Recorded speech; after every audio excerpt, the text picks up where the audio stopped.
그 이름요? 이제 이 동네에선 금기어예요. 최말순, 그 여자가 왜 그렇게 됐대요? 나는 단톡방에서 이름도 차단했어요. 자동 삭제되게. 그 여자 요즘은 혼잣말하며 시장 돌아다닌다더라. 그 이름요? 이제 이 동네에선 금기어예요. 나는 창밖을 바라보며 천천히 찻잔을 들었다. 따뜻한 김이 올라오는데 그보다 더 뜨거운 건 지금 부녀회 분위기였다. 부녀회 모임이 열린 건 오랜만이었다. 며칠 전까지만 해도 다들 그 사람 이름을 입에 올리길 꺼려했지만 오늘은 분위기가 달랐다. 최말순, 그 여자가 왜 그렇게 됐대요? 김복희가 조심스럽게 운을 뗐다. 나는 단톡방에서 이름도 차단했어요. 자동 삭제되게. 박경자가 툭 던지자 테이블에 앉은 5명의 부녀 회원들 모두 고개를 끄덕였다. 누군가는 실소를 흘리고 누군가는 한숨을 쉬었다. 노영숙은 음료 빨대를 살짝 씹으며 말했다. 그 여자 요즘은 혼잣말하며 시장 돌아다닌다더라. 중얼거리면서 이순자가 나 망쳤어. 뭐 이런 말이나 하고. 나는 아무 말 없이 찻잔을 내려놓았다. 그리고 속으로 되뇌었다. 맞아. 내가 망쳤지. 아니, 정확히 말하면 내가 그녀의 가면을 찢어놨지. 한때 최말수는 이 동네 여왕벌이었다. 교회 성가대의 리더, 부녀회 총무, 시장 상인의 임원까지. 웃음 잘 터지고 손도 부지런하고 센스도 좋아서 모임마다 인기였고 사람들은 말순이 언니라며 우르르 따라다녔다. 나는 그저 말순의 그림자였다. 한 발짝 뒤에서 끊임없이 맞장구 치고 모임 음식 뒷정리는 내가 맡고 딸내미 돌잔치 사진도 말순이 찍어줬다. 말순 언니 없으면 부녀회 돌아가겠어. 그 한마디에 다들 웃으며 고개를 끄덕이던 시절. 나도 모르게 박수를 쳤다. 왜? 그땐 그 사람이 정말 내 친구인 줄 알았으니까. 그런 그녀가 내 남편을 건드렸다는 걸 안 순간 모든 게 달라졌다. 처음엔 못 믿었다. 정세호 핸드폰 속 최이모라는 저장명. 아무리 봐도 장난 같았다. 하지만 우연히 본 그 셔츠. 말순의 SNS에 올라온 사진 속 체크무늬. 그건 정세호가 작년 생일날 내가 직접 사준 셔츠였다. 그 순간 머릿속이 하얘졌다. 손에 들고 있던 김치 가위를 떨어뜨리면서도 심장은 기묘하게 또렷해졌다. 그 다음은 확신. 말순의 단골 카페, 그녀가 앉던 창가 자리, 주문하는 커피의 이름, 먹지 않는 디저트 메뉴. 나는 그녀를 잘 알았다. 30년 친구였으니까. 그날 오후 나는 일부러 그 카페에 갔다. 말순은 항상 3시 10분쯤 도착했고 늘 혼자 앉아 핸드폰을 만지작거렸다. 나는 한 장의 사진을 준비해 갔다. 그리고 말없이 테이블 위에 올려놨다. 말순이 고개를 숙이고 그 사진을 보고 입술이 바들바들 떨리던 순간. 언니, 이건 오해야. 진짜 내가. 찰싹. 나는 그 자리에서 그녀의 뺨을 후려쳤다. 고개가 돌아가고 커피잔이 흔들렸고 카페 안 사람들의 시선이 일제히 쏠렸다. 싸늘한 침묵 속에서 나는 그녀의 머리채를 움켜쥐었다. 너 그 입으로 나한테 언니라고 했지? 지금 다시 불러봐. 지금. 여기서. 카페 사장이 다가와 좀 진정하시죠라고 말했지만 나는 눈 하나 깜빡하지 않았다. 그녀 귀에 바짝 다가가 속삭이듯 말했다. 오늘 이 싸대기와 머리채 잊지 마. 넌 이제 내가 숨 쉬듯 망신을 줄 거야. 그게 시작이었다.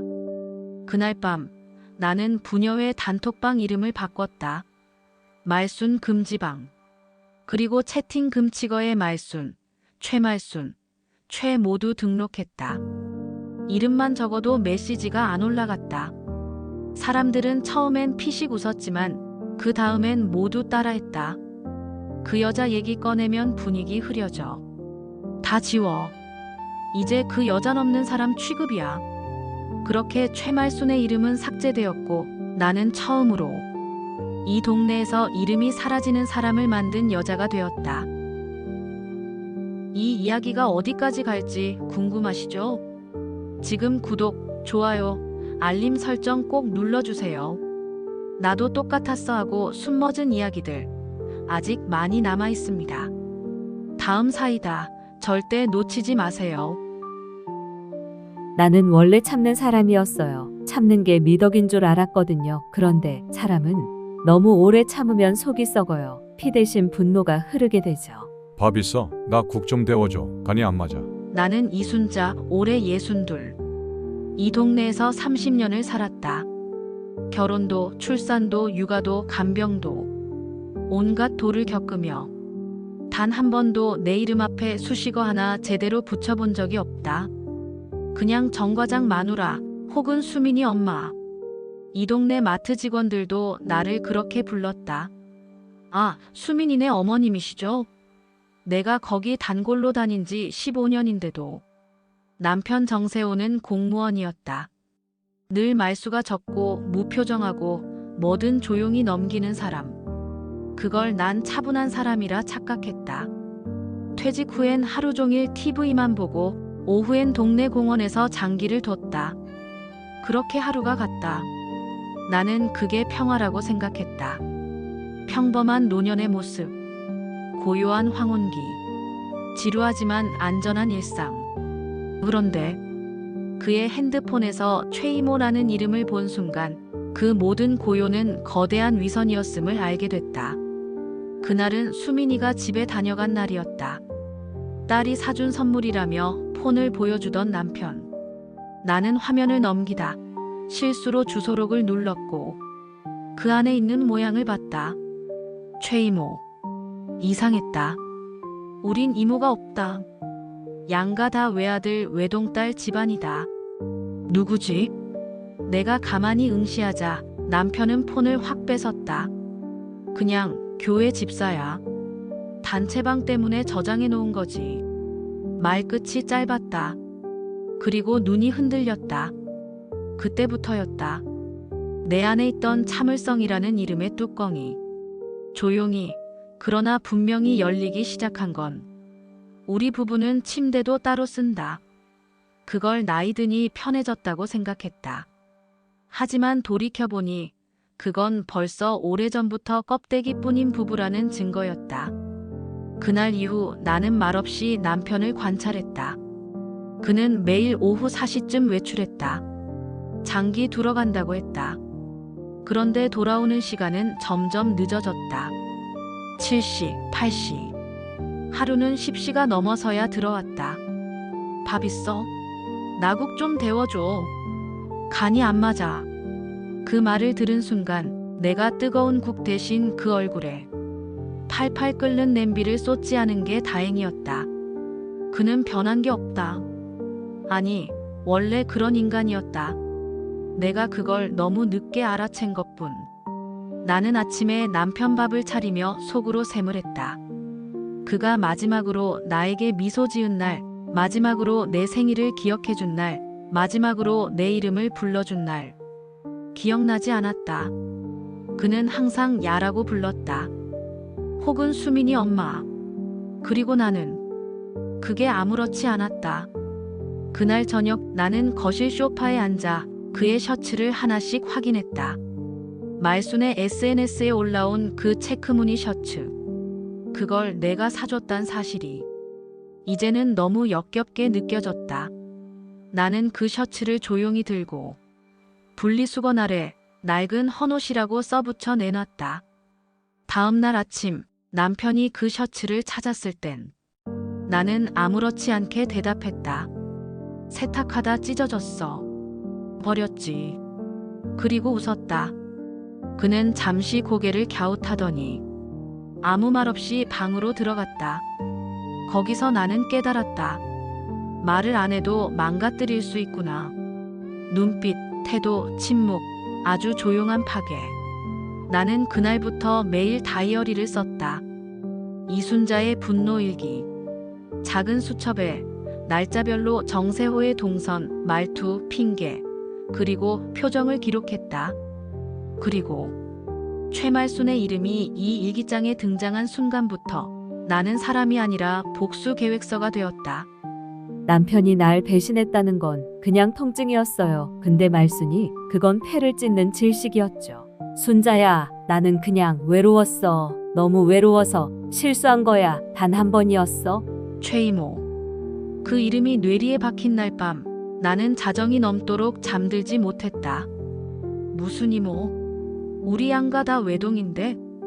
남편의 조잡한 거짓말이 내 귀에 자꾸 맴돌았다. 그냥 교회 집사야. 단체방 때문에 저장해 놓은 거지. 거짓말, 거짓말, 거짓말. 그게 진실이라는 걸 그 이름 속 하트 하나가 알려줬다. 다음 날 나는 조용히 컴퓨터를 켰다. 말순의 SNS 계정을 열었다. 우리는 친구였다. 팔로우도 돼 있었다. 내가 가르쳐줬다. 언니, 인스타 할 줄 몰라요. 그래서 내가 대신 첫 게시글도 올려줬다. 해시태그 맛집, 해시태그 우리 동네, 해시태그 찐친순자. 그 해시태그를 다시 보자. 속이 울렁거렸다. 스크롤을 내렸다. 꽃다발 사진, 와인잔, 삼계탕, 체크무늬 셔츠.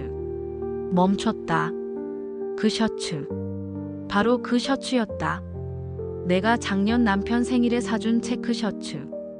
이마트에서 49,000원. 싸지도 않고 비싸지도 않은 내 마음을 가득 담았던 선물. 그 셔츠가 말순의 식탁 앞에 놓여 있었다. 사진 속 2개의 수저. 2잔의 물컵. 심지어 말순의 네일 컬러와 셔츠 색이 어울리게 배치되어 있었다. 그건 우연이 아니었다. 이게 그냥 교회 집사와 찍을 사진일까? 아니었다. 이건 관계였다. 적어도 서로를 아는 사이라는 증거였다. 나는 핸드폰을 뒤졌다. 과거 말순이 보낸 카톡들. 우리 딸 수민 돌잔치 사진. 셋이서 찍은 사진. 그녀가 보내준 내 생일 미역국 사진까지. 그녀는 내 친구였다. 그런데 그녀가 그런 짓을. 눈물이 나올 줄 알았다. 안 나왔다. 입술이 바짝 말라갔고 등골이 서늘했다. 마음이 무너진 게 아니라 뼈가 식는 느낌이었다. 우리 사이는 이런 거였다. 수민 고3 시절 말순이 대신 야자 도시락 싸줬다. 내가 허리 디스크로 누워있을 땐 3일 내내 반찬을 들고 왔다. 경조사 때마다 빠진 적 없었다. 나중에 우리 치매 오면 서로 돌보자며 농담하던 사이. 그런 사이였는데 내가 더 충격받은 건 그녀가 아무렇지 않게 나를 대하고 있었던 사실이었다. 불과 이틀 전 우린 시장에서 마주쳤다. 순자야, 고등어 오늘 싸다. 2마리에 3,000원이래. 팔짱을 끼려던 그녀의 손을 나는 반사적으로 피했다. 그땐 아직 몰랐다. 하지만 지금은 안다. 그 손이 내 남편의 셔츠 단추를 풀었을 손이라는 걸. 그녀는 그날 내게 커피를 사줬다. 이거 우리 우정 30년 기념이야. 라며 건넨 3,900원짜리 아메리카노. 나는 그 종이컵을 들고 조용히 쓰레기통에 던져버렸다. 고맙다 말순아. 말은 그렇게 했지만 내 속은 그렇게 말하고 있었다. 오늘부터 넌 내가 죽일 이름이야. 그날 밤 나는 거실에 앉아 딸 수민의 앨범을 펼쳤다. 첫 돌잔치. 말순이 수민 안고 웃는 사진. 그 옆에서 정세호가 케이크에 초를 붙이고 있었다. 나는 그 사진을 찢었다. 정확히 정세호와 말순의 얼굴만 찢었다. 둘이 잘 어울린다. 그러니 같이 찢어져야지. 그리고 다짐했다. 눈물은 그날로 끝이다. 이제는 복수만 남았다. 말순이는 딱 여자의 촉을 무시하면 안 되는 존재였어요. 그 셔츠, 그 밥그릇, 그 웃음, 그건 실수가 아니었어요. 사랑도 아니었어요. 관계였어요. 사진 한 장으로 무너진 건 기억도 신뢰도 아니었다. 정체성이었다.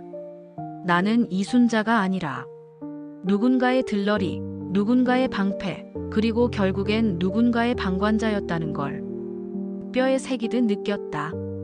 말순의 SNS 사진, 그 위에 쏟아진 셔츠와 밥그릇과 와인잔. 사람들은 몰라도 나는 알았다. 그녀는 사진을 의도로 찍는 사람이었다.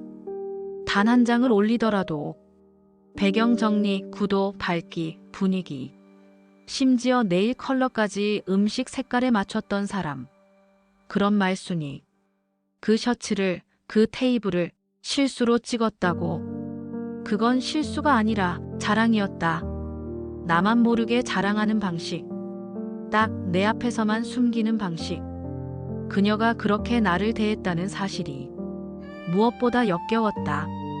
나는 다시 그 사진을 들여다봤다. 숟가락 방향이 서로 마주보게 놓여 있음. 젓가락 끝이 같은 방향. 두 개의 머그컵, 하나는 빨강, 하나는 파랑. 연인 컨셉. 의심의 여지 없이. 그리고 셔츠. 정세호가 평소에 딱딱하다며 잘 안 입던 그 셔츠. 불편해 죽겠어. 목이 조이잖아. 입만 열면 그랬던 사람이 사진 속에선 그 셔츠를 입고 어깨가 편안하게 내려와 있었다. 그건 내가 아닌 누군가에게 익숙해진 모습이었다. 나는 그대로 마루에 주저앉았다. 숨이 막혔다. 그 순간 현관에서 남편이 들어왔다. 여보, 밥 됐어? 나는 대답하지 않았다. 그는 잠시 멈칫하더니 방으로 들어갔다. 아무렇지 않게. 그게 더 무서웠다. 내 얼굴이 그에게 아무 감정도 불러일으키지 못한다는 것. 나는 그날 밤 말순의 SNS를 끝까지 뒤졌다. 처음 글부터 최근 스토리까지. 그리고 깨달았다. 그녀의 게시물에서 내 흔적은 단 하나도 없었다. 내가 선물한 스카프, 함께 찍은 사진, 우리 딸 수민과의 추억. 모두 없었다. 그녀의 기록에서 나는 삭제된 인물이었다. 그날 나는 내 사진첩에서 말순과 함께 찍은 사진들을 지웠다. 단 하나도 남기지 않았다. 그리고 내가 선물했던 컵을 꺼냈다. 친구는 또 다른 가족이다라고 새겨진 머그잔. 그걸 부엌 바닥에 내려쳤다. 쨍그랑. 컵은 깨어졌고 그 문구도 반토막이 났다. 가족, 친구, 다 부질없다. 사람이 문제다. 그 순간 내 속에서 무언가 또 하나 딱 하고 부서졌다. 슬픔도 아픔도 아니었다. 망설임. 그 이후 나는 하루도 빠짐없이 말순과 정세호의 흔적을 관계로서 지워나갔다. 말순에게서 받은 반찬통, 기부함에 넣었다.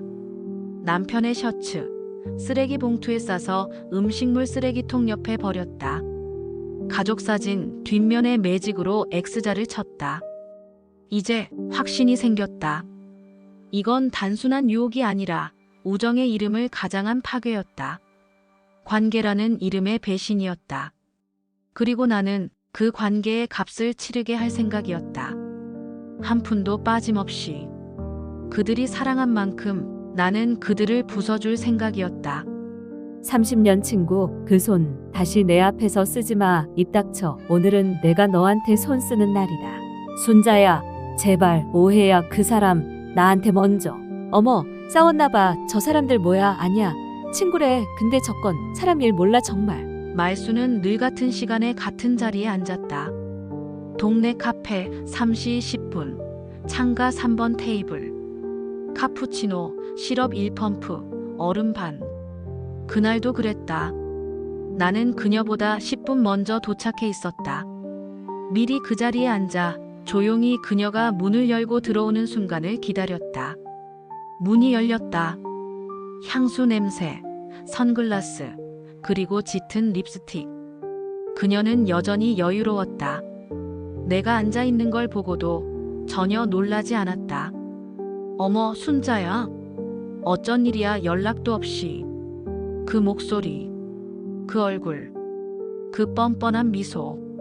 참았던 감정이 그 순간 터졌다.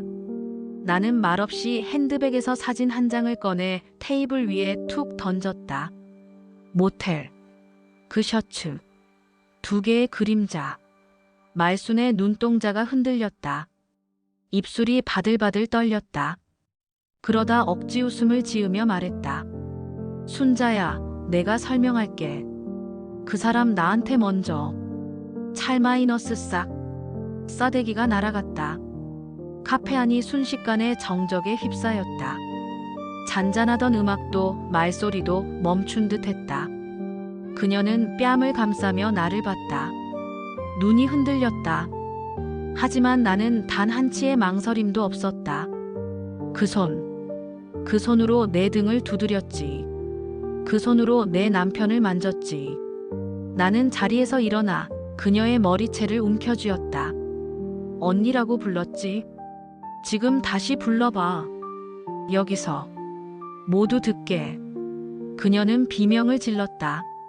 사람들이 달려와 말리기 시작했다. 직원이 손님, 이러시면 하며 다가왔지만 나는 한 발짝도 물러서지 않았다.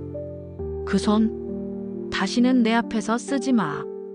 넌 이제 사람 대접 안 받을 사람이야.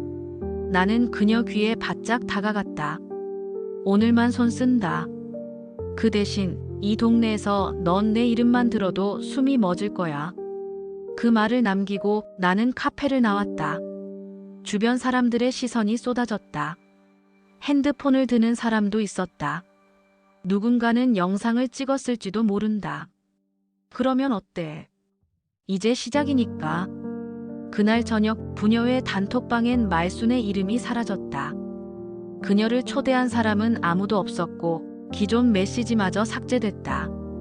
단톡방 제목은 이렇게 바뀌었다. 진짜 가족끼리만. 그리고 나는 말순의 이름으로 저장된 연락처에 블락됨 1호라고 이름을 바꿨다. 그녀에게서 오는 모든 알림은 음소거, 자동 삭제. 그녀는 내 인생에서 시스템적으로도 퇴출됐다. 하지만 그게 끝이 아니었다. 다음은 교회. 그 다음은 시장. 그리고 그녀가 앉는 모든 자리.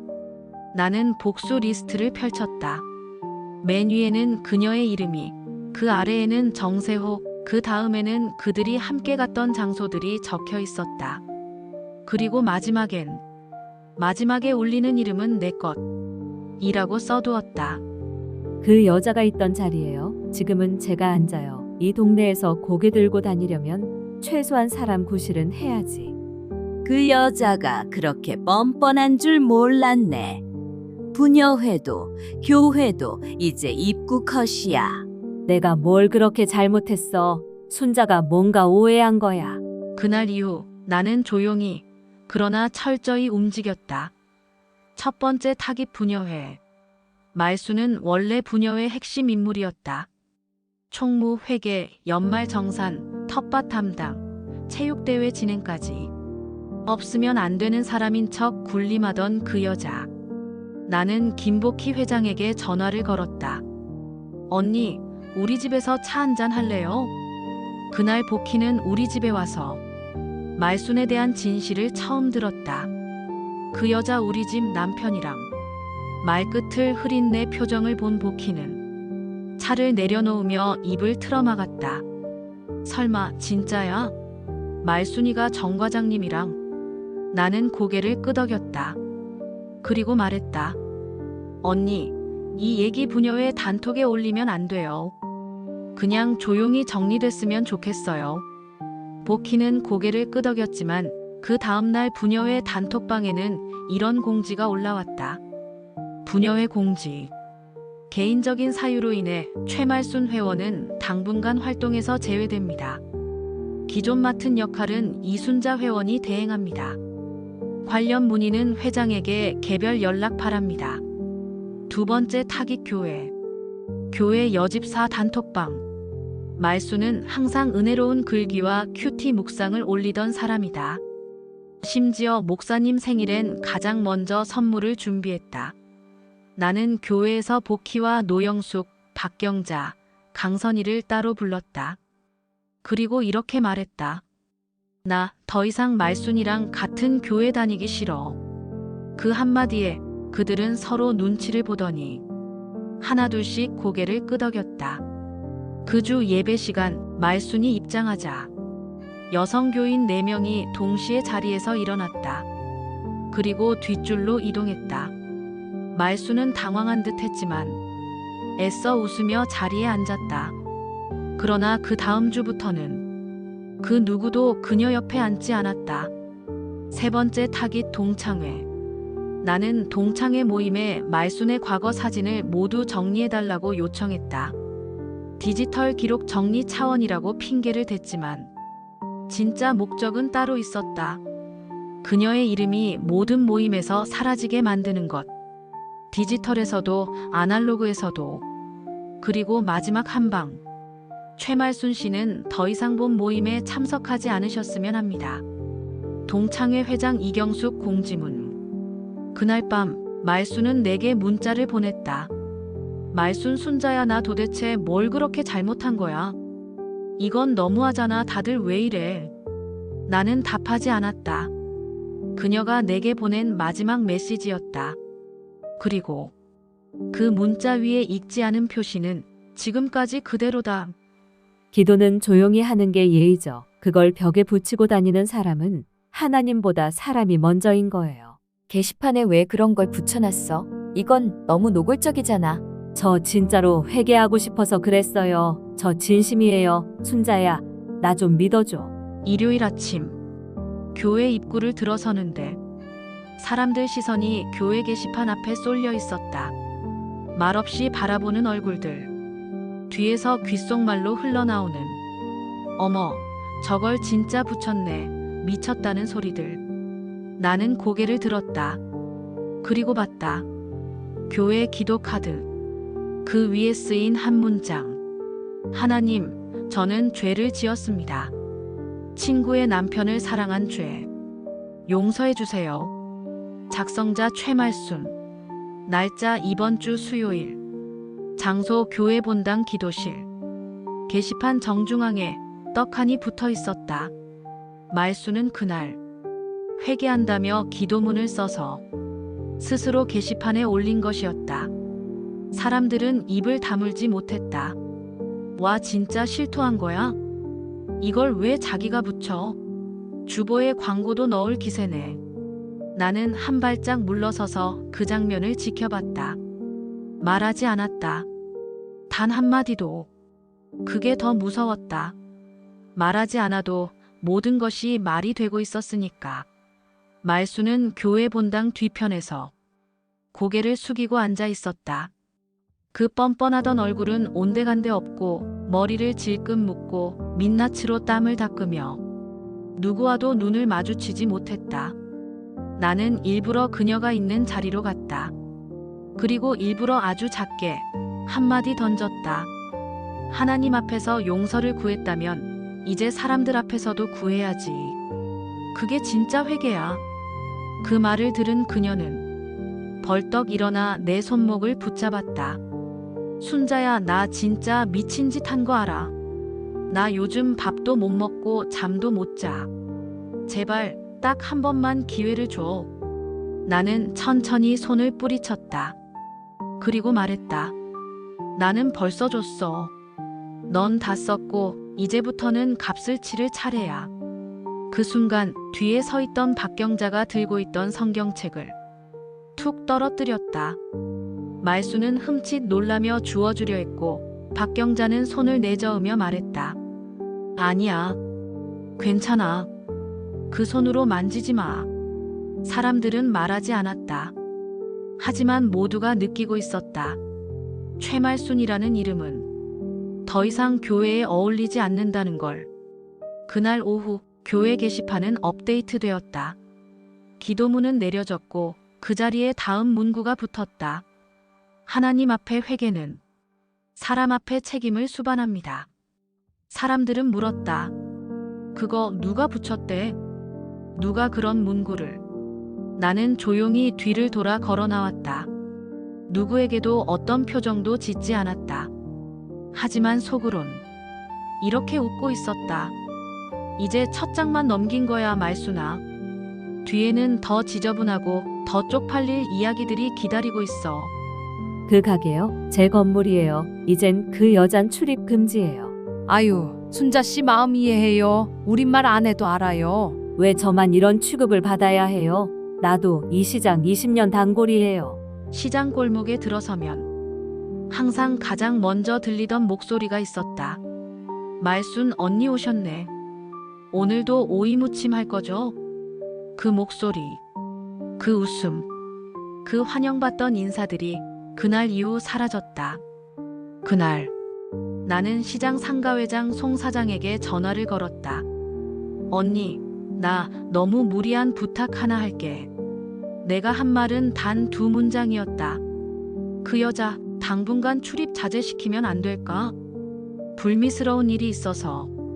송 사장은 잠시 침묵하더니 조용히 말했다. 누구보다 언니 마음 알아.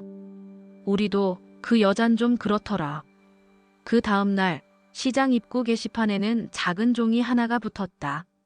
내부 정비기간 안내. 외부인의 무단 촬영 및 특정인 방문 시 상인의 판단하에 제재될 수 있습니다. 작은 안내문 하나였지만 그 종이 한 장이 말순의 출입을 막았다. 말순은 그날 오후 평소처럼 장바구니를 끌고 시장에 나타났다. 그러나 이상했다. 익숙한 인사도 없고 단골 가게마다 오늘은 재료가 다 떨어졌어요 라는 말만 들렸다. 그녀가 자주 가던 정육점 사장은 그녀를 보자마자 고개를 돌리며 말했다. 어이쿠 손님. 오늘은 예약 손님 물량밖에 없어요. 언제 다시 오면 돼요? 말순이 물었지만 사장은 고개만 끄덕였다. 그 옆에 있던 이순자는 조용히 고기 한 근을 받아들고 계산하며 이렇게 말했다. 사장님, 고기 부위 바뀌었네. 그 여자가 자주 사던 부위로 줬잖아요. 사장은 당황하며 말했다. 아, 죄송해요. 이제는 그걸 사갈 사람이 없어서요. 그 말을 들은 말순의 얼굴은 하얗게 질렸다. 하지만 아무 말도 하지 못했다. 시장 사람들은 눈을 마주치지 않았다. 누구도 언니하고 반기지 않았고 그녀가 가던 두부집도 나물 가게도 그녀 앞에서만 품절이라는 말을 반복했다. 그날 저녁 그녀는 집에서 남편에게 말했다. 여보, 나 오늘 시장 갔는데 이상하게 다 피하더라. 내가 뭘 그렇게 잘못한 거야? 정세호는 대답하지 않았다. TV만 보고 있었다. 리모컨 소리만 컸다. 그게 말순에게는 두 번째 침묵의 싸대기였다. 다음 날 말순은 아예 동네 마트를 갔다. 하지만 그곳에서도 직원들이 안녕하세요 인사를 건넨 건 오직 이순자뿐이었다. 말순은 계산대 앞에서 말했다. 이 마트도 나 피하라는 건가요? 계산원이 멈칫하더니 작게 말했다. 손님, 저희 정치적인 입장은 없어요. 그냥 조용히 좀 해주세요. 그날 이후 말순은 시장도 마트도 가지 않았다. 그녀는 배달앱으로만 식료품을 시켰다. 그리고는 아파트 복도 CCTV를 확인하며 누가 내 물건 받는지 지켜보는 여자가 됐다. 이순자는 그 소문을 들었다. 웃지 않았다. 대신 다이어리 한 귀퉁이에 이렇게 적었다. 시장 정리 완료. 다음은 어디? 그 여자가 숨 쉬는 공간이면 어디든지 가능. 우리 엄마 혼자 울지 않게 하려고 내가 지금 이 집에 온 거예요. 괜찮다 했잖아. 너는 너 인생 살아야지. 수민아, 너까지 왜 이래? 아빠가 뭘 그렇게 잘못했냐? 수미는 귀국했다. 예정보다 한 달 빨리. 원래는 미국에서 학회 발표를 마치고 잠깐 친구들 만나러 서울에 들를 계획이었다. 하지만 엄마의 목소리가 달랐다. 전화기 너머의 이순자. 엄마, 요즘 어때? 그냥 그래. 살 만큼은 살지 뭐. 단 한 문장, 그 살만큼은이라는 표현에 수미는 이내 짐을 쌌다. 공항에서 곧장 집으로 달려온 딸은 문을 열자마자 이순자를 안았다. 엄마, 왜 이렇게 말랐어? 이순자는 괜찮다고 했지만 수미는 엄마의 손등을 보고 눈물을 흘렸다. 그곳엔 작은 상처들이 있었다. 칼자국인지 긁힌 건지 모를. 그리고 가장 결정적인 건 엄마의 눈빛이었다. 그 눈빛엔 말하지 못한 말들이 가득했고 참느라 생긴 주름이 숨어 있었다. 수미는 알았다. 엄마가 지금 살고 있지 않다는 걸. 정세호는 거실에 앉아 TV를 보고 있었다. 수민이 인사하자 그는 무표정하게 고개를 끄덕였다. 왔냐? 밥은 먹었고. 딱 두 마디였다. 수민은 아무 대답 없이 냉장고를 열었다. 그 안엔 반찬통 하나, 멸치볶음이 전부였다. 그날 저녁 수민은 장을 봐와서 이순자에게 따뜻한 미역국을 끓여주었다. 식탁에 앉은 이순자에게 수민은 이렇게 말했다. 앞으로 엄마 식탁은 내가 지켜요. 그 사람은 밥 말고 책임이나 씹어먹게 하세요. 그날 밤 수민은 몰래 엄마 핸드폰을 열어봤다. 사진첩, 다이어리, 메모장. 그리고 발견했다. 이순자의 분노일기.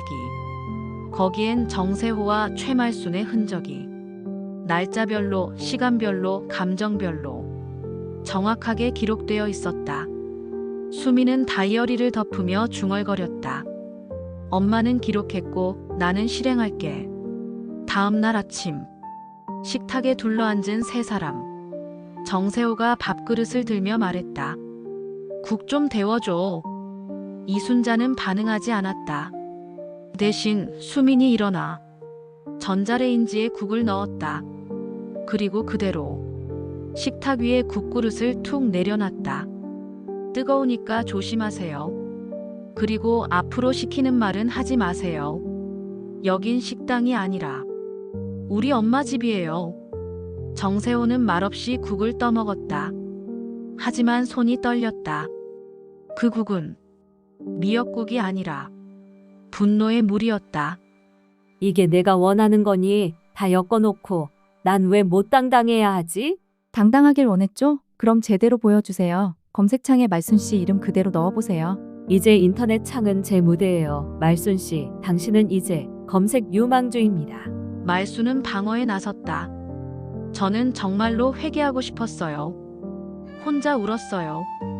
라는 문구가 적힌 긴 SNS 글을 게재했다. 사진은 회계문이 붙었던 교회 게시판을 배경으로 했고 캡션에는 사람 앞에 다시 섰다라는 문장이 담겨 있었다. 그녀의 팔엔 아들 손을 붙잡고 찍은 사진이 있었다. 하지만 작정된 복수 전략은 말순의 진심도 증거도 모두 장식에 불과했다. 수미는 즉시 움직였다. 수미는 말순의 게시글에 댓글을 남겼다. 잠시만요.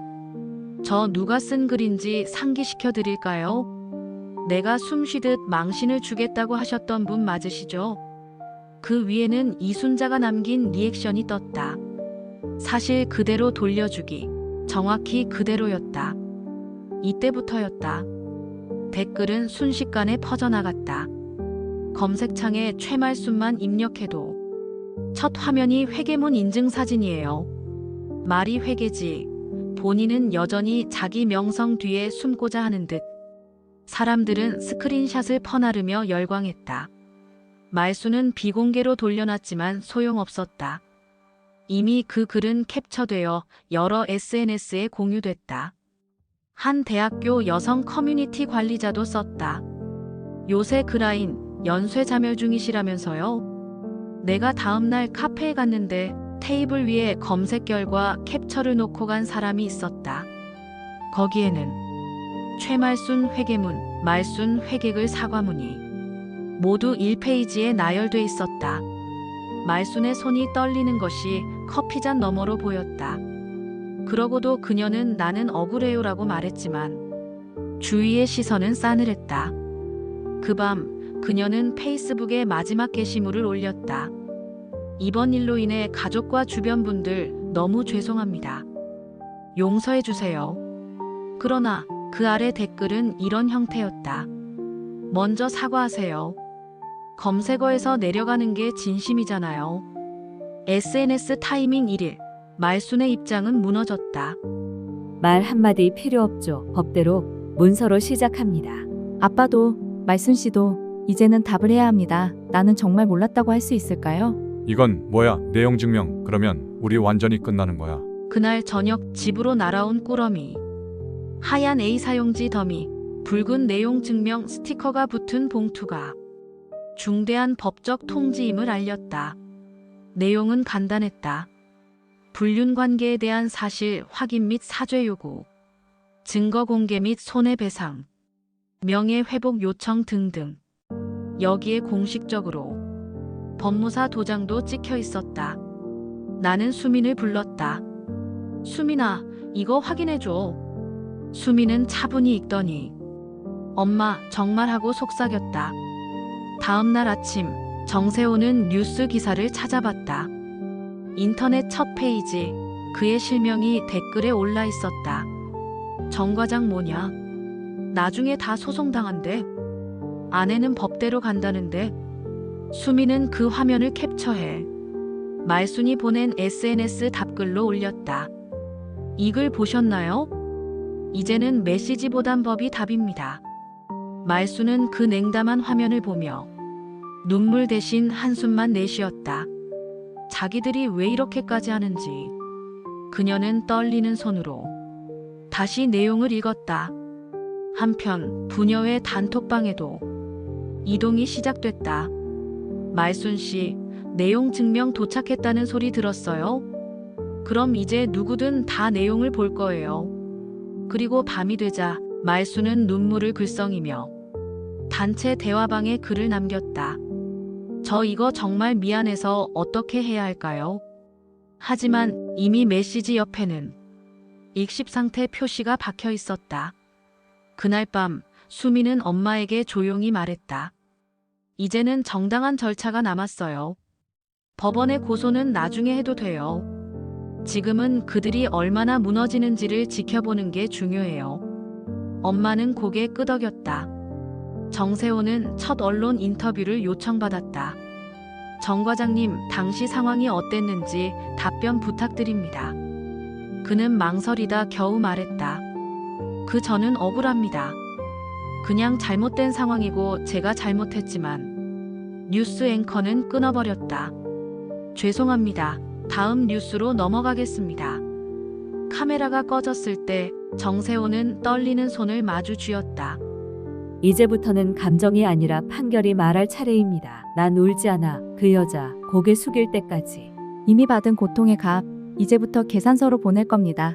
피고인 측 정세호, 최말순 본인 출석 불응 시 강제 소환 요청 예정입니다. 이게 진짜 재판까지 갈 일인가요? 그냥 조용히 넘어가면 안 되나요?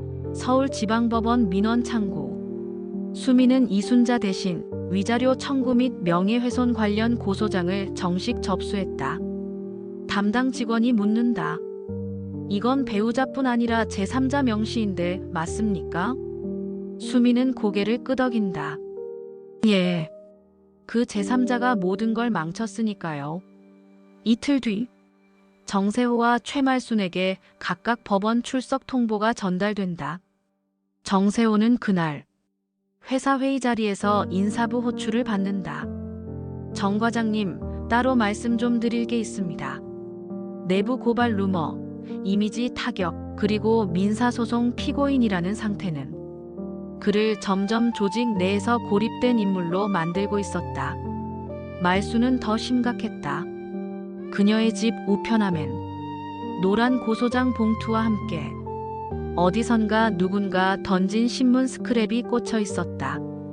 친구 남편과의 부적절한 관계 민사소송 청구. 모동네 주민 SNS 폭로로 시작된 진실. 그녀는 신문을 뜯고 찍고 던졌지만 이미 동네 엄마들 단톡방에는 스크린샷이 돌고 있었다. 한 엄마가 단톡에 이렇게 썼다. 최말순 씨 이번에 재판 가는 거 맞나요? 저희 애들이 학교에서 얘기 듣고 왔어요. 애들 교육상 문제 있어 보여요. 죄송하지만 좀 조심해 주세요. 재판 당일 이순자는 조용히 검은 정장을 입고 법정 대기실에 앉았다. 옆에는 수민과 담당 변호사. 담담한 얼굴이었다. 반면 말순은 법원 입구에서 기자 한 명을 마주쳤다. 최말순 씨 맞으시죠? 이번 사건 관련해서 입장 부탁드립니다. 말순은 흠칫 놀라며 목도리를 얼굴까지 감싸고 고개를 푹 숙인 채 달아났다. 그 순간 카메라 셔터가 울렸다.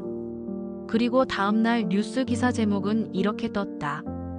고개 숙인 친구의 남편과의 관계자 침묵 속 첫 출석. 그녀는 법정에서 자신을 보지 않으려는 이순자의 옆모습만 바라봤다. 하지만 끝내 말을 꺼내지 못했다. 이순자의 속마음. 이 자리에 널 세우는데 30년 걸렸다. 너는 내 시간값이야. 그리고 아직 끝이 아니야. 전 그냥 실수였어요. 가정 문제를 회사까지 끌고 올 필요는. 정 과장님, 이건 회사의 명예와 신뢰 문제입니다. 이제는 명함도 없이 저한테 고개 숙이시겠네요. 회사가 술렁이기 시작한 건 언론 기사 제목 하나 때문이었다. 중견기업 정 과장, 사내외 불륜 소송 피고로 확인. 익명 기사였지만 누구나 알 수 있었다. 정 과장은 바로 그 기획팀 정세호였다는 걸. 그날 정세호는 평소보다 한참 일찍 출근했다. 엘리베이터 안에서 직원 둘이 속삭인다. 야, 기사 봤어? 진짜 걔 맞지? 그 과장 와. 이제 퇴사하겠네. 사무실 문을 열자 서류함 위에 노란 봉투가 놓여 있었다. 인사위원회 출석 통지서. 출석 일시 금요일 오전 10시. 안건 회사 명예 실추 관련 진상조사. 필요 서류 소명 자료, 본인 진술서. 정세호는 식은땀을 흘렸다. 인사부로 내려가자 팀장은 냉정하게 말했다. 정 과장님, 회사는 이미 사안을 인지했고 대외 이미지 및 내부 신뢰 회복이 시급합니다. 정세호는 말문이 막혔다. 전 그냥 개인적인 실수였고. 팀장은 말을 끊었다. 그 개인적인 실수가 지금 회사를 포털 검색어에 올려놨습니다. 퇴근길 이순자에게 연락이 왔다. 지금 어때? 그녀는 묻지 않았다. 그냥 선언하듯 말했다. 정 과장님, 이제 명함은 없죠? 다음엔 저를 볼 때 전 부인이라고 부르세요. 사모님은 끝났거든요.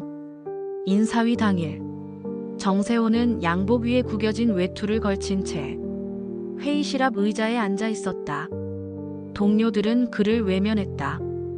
한때 친하게 지내던 과장은 회의 있어서요라며 눈도 마주치지 않고 자리를 떴다. 회의실 문이 열렸다. 그는 들어가자마자 책상 위에 놓인 서류를 보았다. 명예 실추에 따른 권고사직 안내서. 정 과장님, 팀장이 말했다. 회사도 명예가 있습니다. 앞으로의 모든 협조를 바라며 이 서류에 서명해 주세요. 정세호는 펜을 들었지만 끝까지 손이 떨렸다. 이건 해고는 아니죠? 팀장은 단호히 말했다. 회사는 기회를 드린 겁니다. 하지만 기회는 한 번뿐입니다. 그는 결국 사직서에 서명했다. 이름을 쓰고 도장을 찍었다. 직장이라는 그의 세계가 그 한 줄로 끝났다. 그날 밤 그는 침대에 누워 휴대폰을 들여다봤다. 은행 알림이 떴다. 급여 이체 영원. 정산 항목 미지급 수당 없음. 그 순간 그의 얼굴에서 색이 사라졌다. 그 가게요. 저 건물 제거입니다. 이제 그 인간 금지 목록에 넣었어요. 아유, 순자 씨 말씀 들었어요. 우린 말 안 해도 알아요. 제가 동네 사람 아닌가요? 왜 이렇게까지? 밤새 불안에 떨던 말수는 아침에 사실상 단 한 푼의 수입도 없는 상태가 되어버렸다. 시장 상인들, 단골 가게 주인들, 장 보던 마트 직원들까지 하루아침에 외면했다. 시장 조우 출입 차단. 방충망을 넘어 시장 골목에 들어선 순간 익숙한 인사 대신 차가운 시선이 먼저 느껴졌다. 그녀가 미소를 지어도 상인들의 반응은 한결같았다. 죄송한데 오늘 그거 없어요. 최말수는 속으로 외쳤다.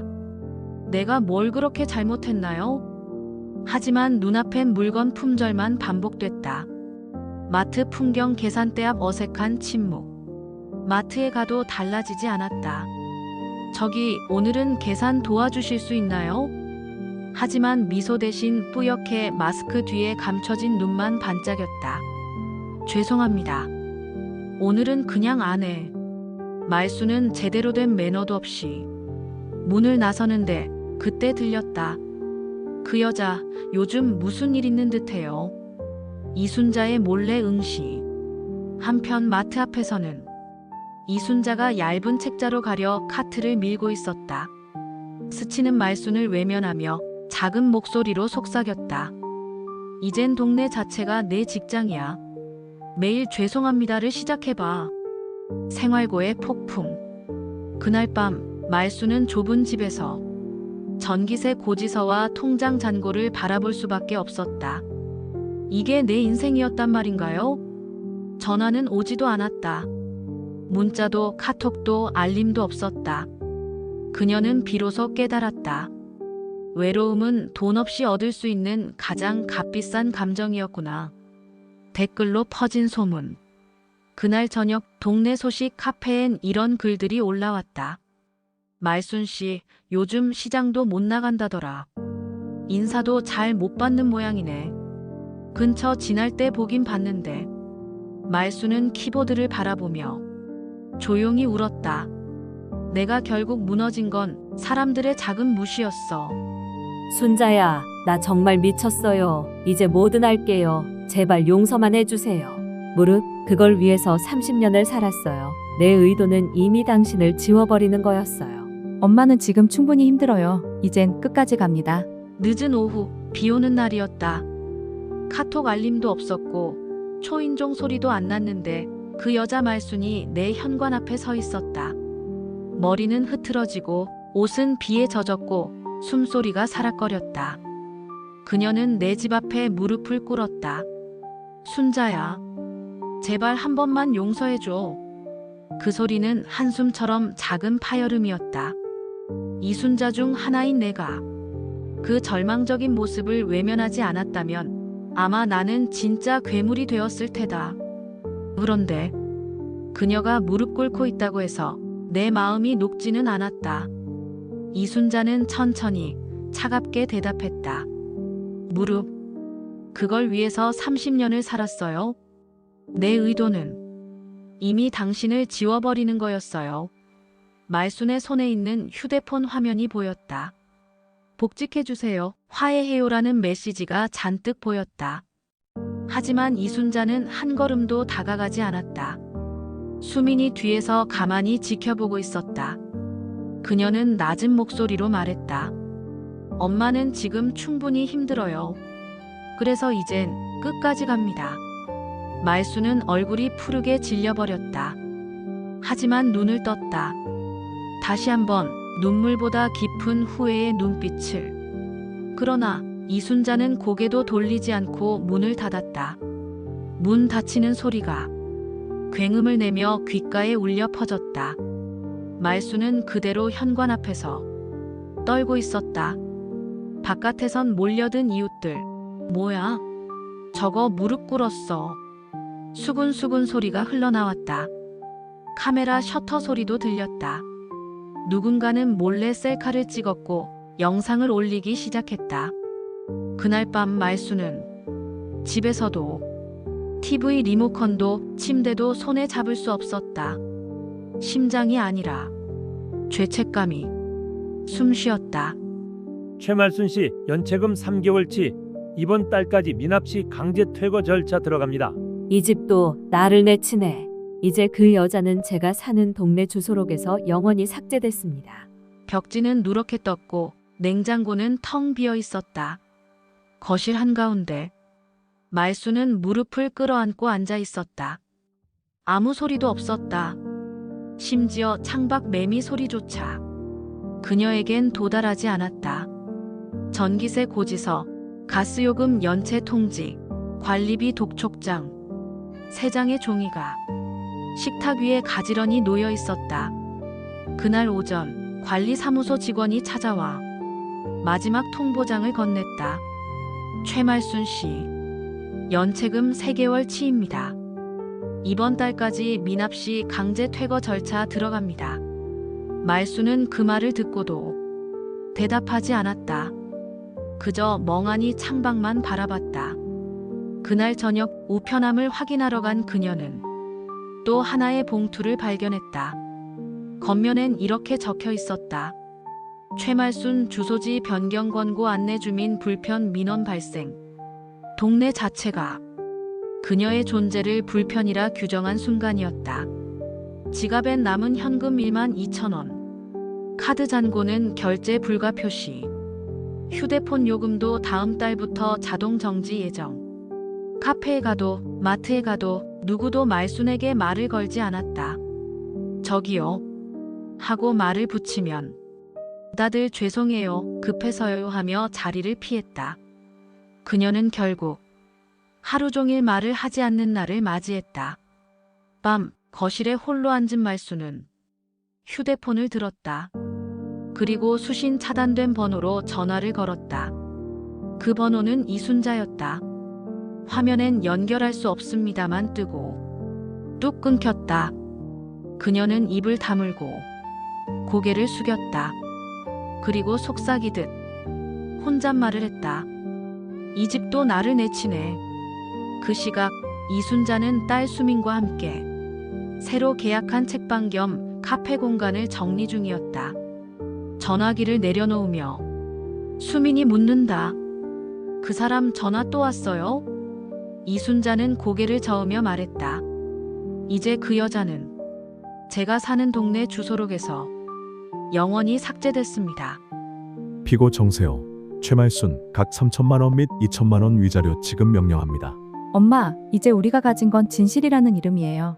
그 이름이 피고로 적히는데 30년 걸렸네. 법원 민사재판부 사무실. 공기마저 무거웠다. 이순자는 오늘만큼은 덜 울겠다고 결심했다. 그녀의 옆에는 수민. 검은 정장에 흰 셔츠, 한 손엔 서류 파일이 들려 있었다. 정세호와 말순은 정반대의 자세로 입장했다. 정세호는 고개를 숙였고 말순은 마스크를 벗지 않았다. 판사가 입을 열었다. 피고 정세호, 최말순. 본 재판부는 명예훼손 및 혼인관계 파탄에 대한 민사상 책임을 인정합니다. 정세호의 눈동자가 흔들렸다. 이에 따라 피고 정세호는 위자료 3천만 원, 피고 최말순은 2천만 원을 원고 이순자에게 지급할 것을 명합니다. 그 순간 이순자의 숨이 멈추는 듯했다. 30년. 그 세월의 값이 겨우 5천만 원인가. 하지만 수미는 그녀의 손을 꼭 잡았다. 엄마, 금액이 아니에요.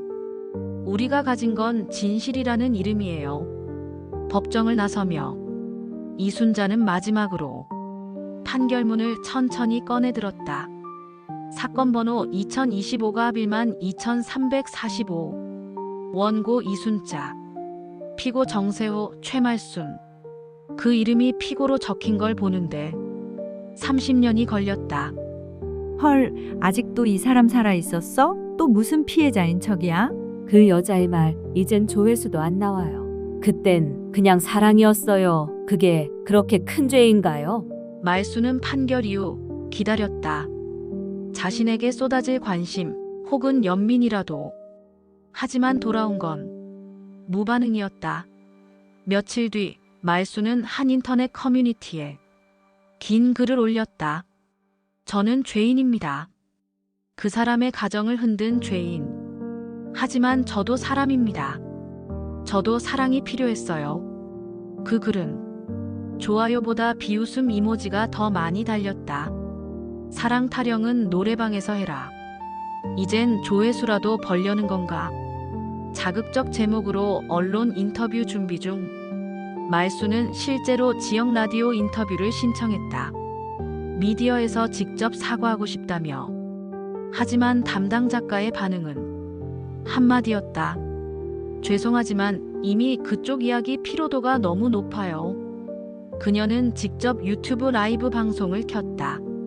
제목 저는 왜 그런 선택을 했을까요? 최대 동시 시청자 7명. 그중 4명은 댓글에 이모티콘만 남겼다. 엄팔각. 불쌍한 척 이제 그만. 그녀는 말하다 멈췄다. 카메라를 껐다. 방 안엔 정막만 남았다. 며칠 뒤 한 동네 카페에서 말수는 지인 하나를 마주쳤다. 같이 헬스를 다니던 60대 여성 정 여사. 말순이 인사를 건넸지만 정 여사는 고개를 돌렸다. 죄송해요. 저도 제가 살아야 하니까요. 그 말은 이순자가 한 말보다도 아팠다. 무관심은 조롱보다 더 큰 조롱이었다. 그날 밤 말순의 블로그는 비공개로 전환됐다. 남겨진 마지막 글은 이 한 줄이었다. 이제 저는 아무 데도 없습니다. 내가 이긴 게 아니에요. 그들이 스스로 사라진 거죠. 엄마, 이젠 우리가 어디서든 고개 들고 살아도 돼요. 3년 후 봄. 이순자는 그날도 자신이 운영하는 작은 카페에서 커피를 내리고 있었다. 창밖엔 꽃이 피었고 그녀의 눈가엔 지나간 계절처럼 깊은 주름이 자리 잡았다. 하지만 그 주름엔 슬픔보다 강함이 있었다. 수미는 변호사 시험에 최종 합격했다. 한때 불륜으로 무너졌던 가정의 딸은 이젠 법정에서 누군가의 편이 되어 있었다. 어느 날 수민이 물었다. 엄마, 그 사람들 소식 들어봤어? 이순자는 고개를 천천히 저었다. 아니, 이제 그 이름 아무도 입에 올리지 않더라. 그 말이 진심이었다. 정세호도 최말순도 누구의 대화 속에도 더 이상 등장하지 않았다. 그들의 존재는 검색창에서 사라졌고 기억 속에선 지워졌다. 누군가는 이렇게 말했다. 아, 그 뭐더라 누구랑 누구 있었잖아. 이름이 기억이 안 나네. 망각은 가장 완전한 사형 집행이었다. 이순자는 카페 앞 테이블에 앉아 수첩을 꺼냈다. 그 안엔 이혼 판결문, 소송 결과, 그리고 수민이 써준 한 줄이 남아 있었다. 복수는 내가 당신을 기억하지 않는 순간 완성됩니다. 그녀는 미소 지었다. 맞아. 나는 이긴 게 아니라 그들이 스스로 사라진 거야. 그 이름은 이제 누구의 입에도 누구의 기억에도 남지 않았다.